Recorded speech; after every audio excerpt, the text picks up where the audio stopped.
तो अभी हम डिस्कस किए थे पूर्ण वर्ग विधि से हम कैसे द्विघात समीकरण का हल निकालते हैं, और अभी हम डिस्कस करेंगे द्विघात सूत्र से जो है हम किसी भी द्विघात समीकरण का हल कैसे निकालते हैं।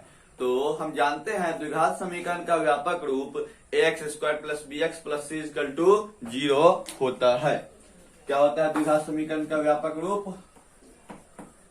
व्यापक रूप होता है, क्या होता है? तो ax² plus bx plus c, ax² plus bx plus c equal to 0, ये द्विघात समीकरण का व्यापक रूप होता है। और द्विघात सूत्र क्या होता है? तो द्विघात सूत्र क्या होता है? द्विघात सूत्र का फॉर्मूला होता है x को हम नाम देंगे मूल, इंग्लिश में रूट बोलते हैं। तो मूल बराबर होता है, क्या होता है? तो minus B plus minus root under b² minus 4ac, b² minus 4ac, और डिवाइडेड बाय होता है, क्या होता है? तो 2a। ये हमारा द्विघात सूत्र है। ये अब b क्या होता है, a क्या होता है और c क्या होता है उसको समझते हैं। जहां ये हमारा द्विघात सूत्र रहेगा,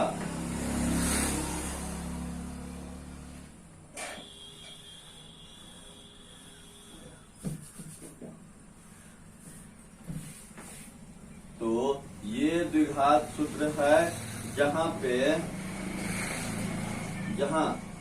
a होता है, a क्या है हमारा? x² का गुणांक। तो हम लिखेंगे a बराबर क्या है? x² का क्या है? गुणांक। मतलब x² के साथ जो गुना में रहेगा। एग्जाम्पल के लिए हम ले लेते हैं 4x² प्लस 3x प्लस 8, ये हमारा बराबर 0। ये एक एग्जाम्पल है। तो यदि हम द्विघात सूत्र लगाएंगे इस फॉर्मूला, इस इक्वेशन के लिए यदि हम द्विघात सूत्र लगाएंगे तो हम a के जगह पे लिखेंगे कितना? 4 लिखेंगे, क्योंकि a जो है x² का गुणांक होता है और x² का गुणांक इसके लिए कितना है? 4 है। तो हम a के जगह पे लिखेंगे कितना? 4 लिखेंगे। b क्या होता है?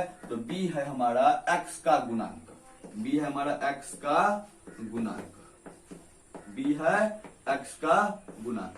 और इस इक्वेशन में बात करते हैं तो x b के जगह पे कितना है?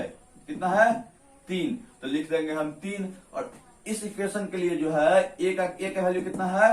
4 रहेगा। और c बराबर, इस इक्वेशन के लिए ये 3, 4 और ये 3 हुआ है।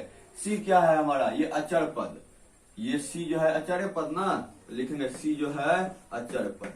बट हम इस इक्वेशन के लिए c देखेंगे तो कितना है? c 8 है। तो हम जब द्विघात सूत्र से मूल निकालेंगे तो ये a, b और c तीनों को इसमें रख देंगे।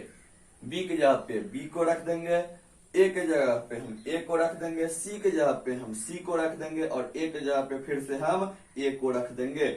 और इस मान को रखने के बाद हम सोल्व करेंगे तो आसानी से हमको जो है मूल निकल जाएगा। ठीक, फिर से हम एग्जाम्पल के थ्रू भी समझा दिए हैं जो कैसे निकालते हैं। तो हम a के जगह पे a को रखेंगे, a के जगह पे हम a कितना यहाँ पे 4, तो a के जगह पे a को रखेंगे, यहाँ भी a है तो यहाँ पे भी हम कितना रखेंगे? 4 रखेंगे। यदि कोई दूसरा मतलब समीकरण होगा तो उसमें जो x² का गुणांक कुछ होगा, यहाँ पे 4 है, दूसरा समीकरण के लिए कुछ और होगा, उसको रखना होगा a के जगह पे। b के जगह पे जो है ये इस समीकरण के लिए 3 है तो 3 रखेंगे, और c के जगह पे जो है इस समीकरण के लिए 8 है तो 8 रखेंगे। यदि कोई दूसरा समीकरण है जैसे 4 मतलब 9x² प्लस में 8x और माइनस में 7 इक्वल टू 0, ठीक, इस केस में भी जो है हम क्या करेंगे? a के जगह पे कितना रखेंगे हम? तो a के जगह पे 9 रखेंगे, b के जगह पे कितना रखेंगे? 8, और अचर पद कितना है? माइनस में 7 है। तो हम ऐसे करके सारा मान को a, b और c का मान को पुट करके हम इसको सोल्व करते हैं तो हमको मूल जो है द्विघात समीकरण से मिल जाता है। अब हम सीखते हैं द्विघात समीकरण को। ये फॉर्मूला आया कहां से, द्विघात समीकरण का ये लंबा चौड़ा फॉर्मूला कहां से आया उसको सीखते हैं। मतलब द्विघात समीकरण के प्रूफ को हम सीखते हैं।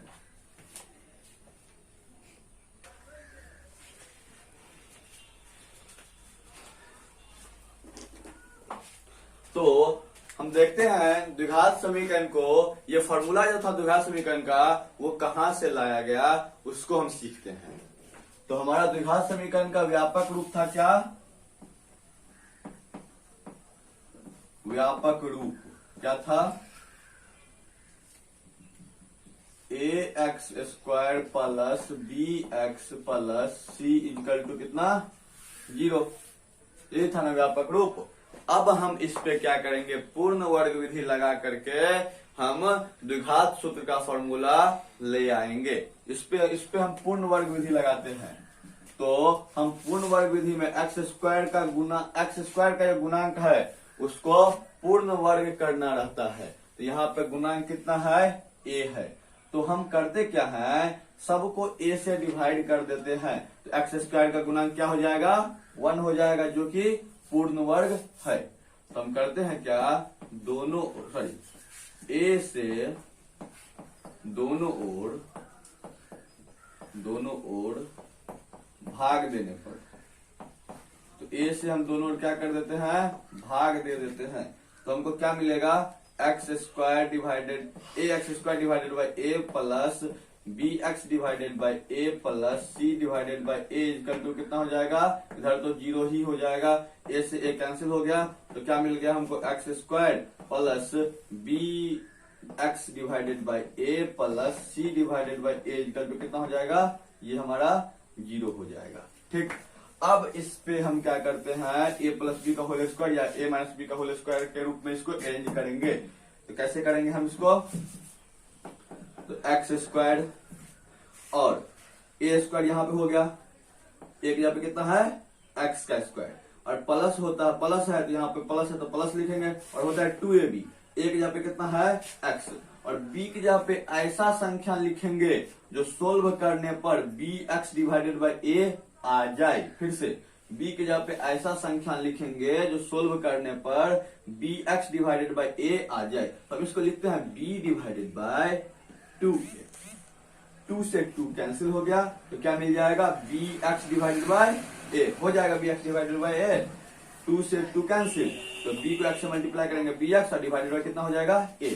तो हमको मिल गया a² प्लस 2ab, अब प्लस में b², तो b की जगह पे कितना है, b डिवाइडेड बाई 2a का क्या हो जाएगा स्क्वायर, और एक बार जो है इसको एक्स्ट्रा लिख दिया है, तो एक बार इसको क्या करना होगा माइनस, तो b डिवाइडेड बाई 2a को इसको क्या कर लेंगे, एक बार माइनस कर लेंगे,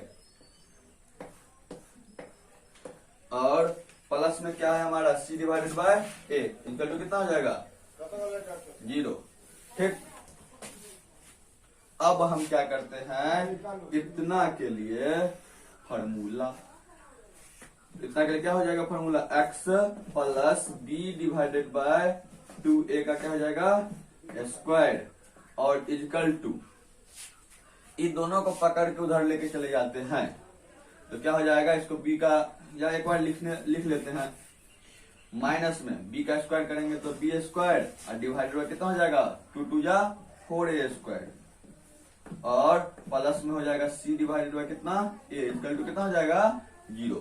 अब हम इसको ऊपर लिखते हैं, ऊपर वाला को क्लीन कर लेते हैं। तो आप यहां तक स्क्रीनशॉट ले सकते हैं।